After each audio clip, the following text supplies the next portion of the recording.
Hi, everybody. I know I keep talking about the software, but nobody knows what it really does, so I thought I'd give a demo. This way, this also helps you decide if you want to be, taking some time and spending some time on listening to what I have to say. So I'm going to go through this really quickly. So let's dive in. All right. The first thing we have is the income statement. Nothing different. From QuickBooks.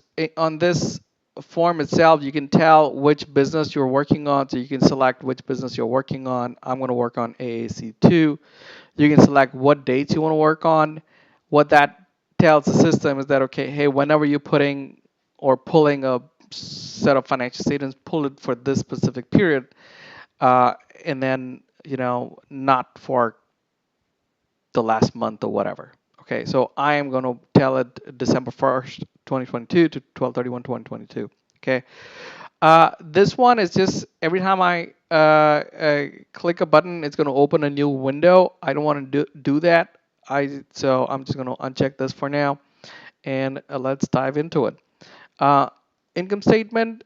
So right now it's going to pull up income statement for this specific client, and it's nothing different than QuickBooks. It's just the same old, same old. What is a little bit different is, hey, you can do comparisons. Maybe a little different than QuickBooks is you can do comparison to projections or accruals, or if you have a budget built in the system or specific tax related financial statements, you can just do that as well. So if I do projection, it's going to give me something related to that. We don't have any projections built for this client, so it's not going to demo anything, but I just want to point that out. Uh, you can have income statement or balance sheet. You can just don't need to go anywhere. You can just select here, okay, if I want to see income statement or balance sheet. We do have what we call multiple ways to group your accounts, and I'll walk you through that in a little bit. So those are here. Okay, what type of grouping do you want to use? Do you want to use FSCOA desktop? That's just one how we have you how we view the financial statement on our side, or if you want to use another set of groups. So you can be like, okay, I want to see it from a gross profit standpoint.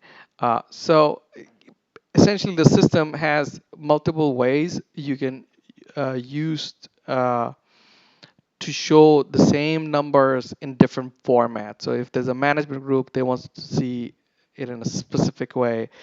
The clients want to see it in a specific way, and so on and so forth.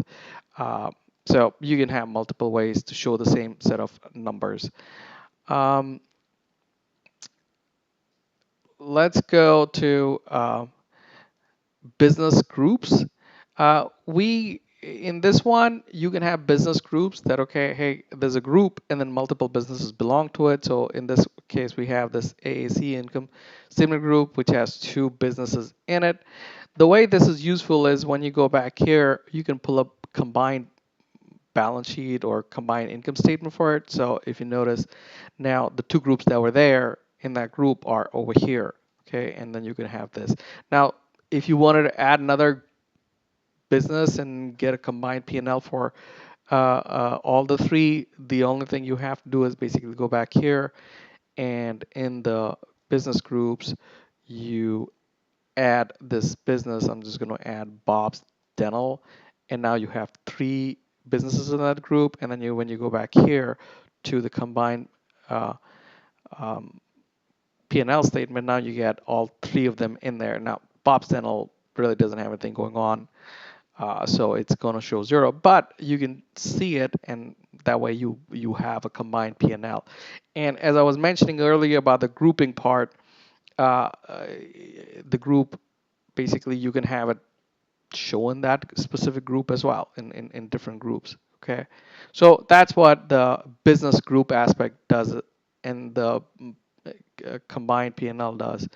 Uh, I'm going to go back and remove Bob's Dental from this group, and you can double click and it goes away. And the other thing you can do is in combine, not just the income statement, you can also do balance sheet. So it'll give you, hey, what's in the balance sheet. Um, and you can say be total. Okay, what are the totals in the balance sheet and so on and so forth. Okay. Moving on to the next thing. Chart of accounts. So chart of accounts is the same as like QuickBooks, nothing different.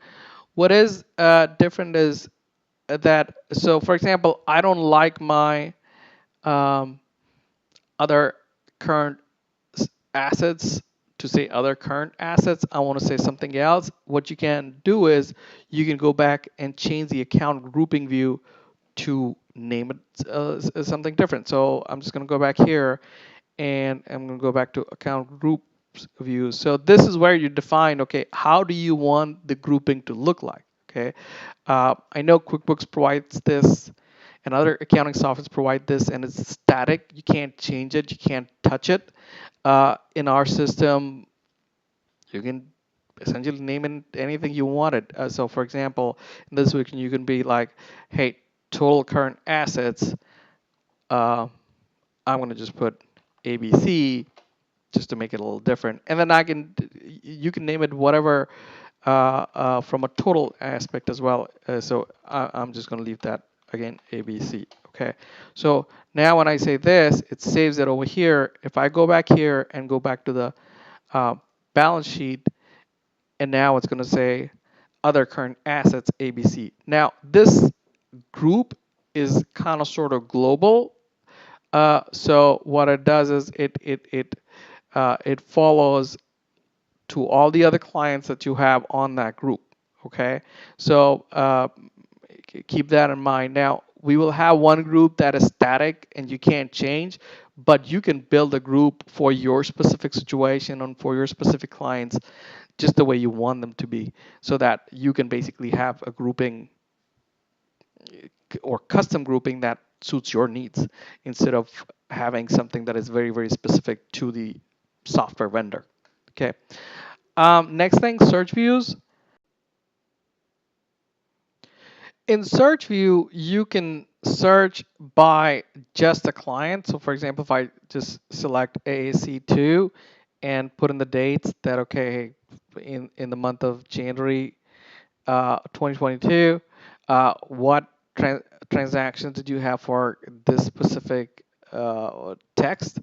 We have one transaction. This is the debit side and this is the credit side. So it's showing you two lines, but it's still one transaction. Now, if I want to search for the same thing in a group of entities, then I can select the group and then it'll show me the transactions in that specific group. Where this is super helpful is when you have clients who have multiple entities and they pay one entity's credit card from another entity. It's really hard for, or it used to be really hard for me to figure out, okay, where did they really pay that? And then, we built this where we can put in a number and it'll look for that number in the whole group and it'll show up those transactions. So then became really easy for us to figure out, okay, where they paid those credit cards, different credit cards from. So that's what the search group does. It not only searches in one entity, but if you give it a group name, it'll search in that whole group. Or you can just say all, and then it'll basically search in the full client base that you have. Next thing we're going to talk about is reclassification. The reclassification form is here. So we're going to go with AC2, and then I'm going to look for just travel. Okay, so we have this travel. Now it tells me, okay, we have these two items, and I am going to move it to, after I select those items, I can move it to pending items. Okay, I can move to pending items, and it just moves over there. Now I'm going to change this to pending items, and now you will see that those two items are over here.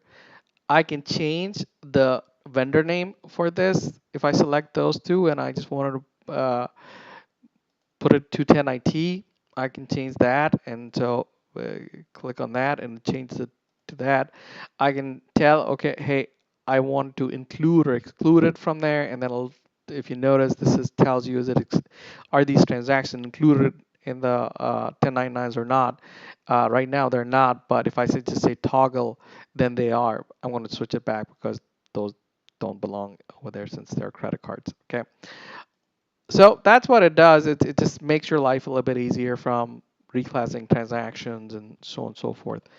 Uh, okay, so change vendor, and then I'm going to put it back in travel. Travel. Okay. Uh, so the other thing, the next thing I want to talk to you about is, hey, this thing can work with Claude as well. So if you have a Claude subscription, we have an MCP connector which helps you to work with Claude. So let me give you an example. So for example, we have these pending items. Okay, I figured this pending items belongs to, needs to be adjusted to shareholder distributions. So I can just select this and be like, okay, uh, go into Claude. In this one, you do have to connect to the MCP connector first. That's number one. And then I already pull out, okay, bring up the chart of accounts so that it knows what the chart of accounts is. And then I just give it instructions. Hey, can you adjust this to shareholder uh, um, distributions? Okay.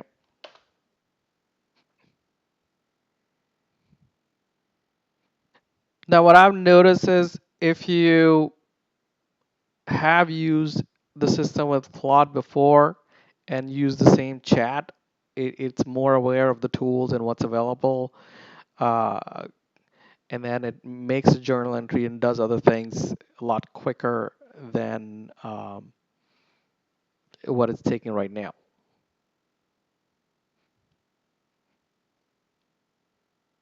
So we have multiple bases in the system. We have cash bases, accrual bases, tax bases, um, projection bases.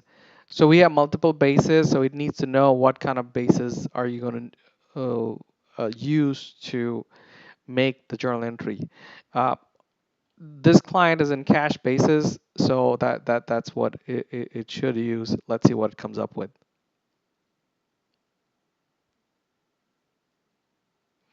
So now after all that, it's saying, okay, this is it, um, and can I make this journal entry? So this will turn this into 0, and it's giving you the details. Um, so it is saying it is a cash system, so that by default, so that's what we're going to use. It's asking what date you should post it on. I'm going to say post on 12-31-2022. So now it says it's posted the journal entry. So let's go back here and refresh this. And then uh, the pending items are 0 now. Okay. So that was the first time. So it took a little bit longer time. So now what I'm going to do is, let's just say, okay, PNC, make a JE to post to reclass this to pending items.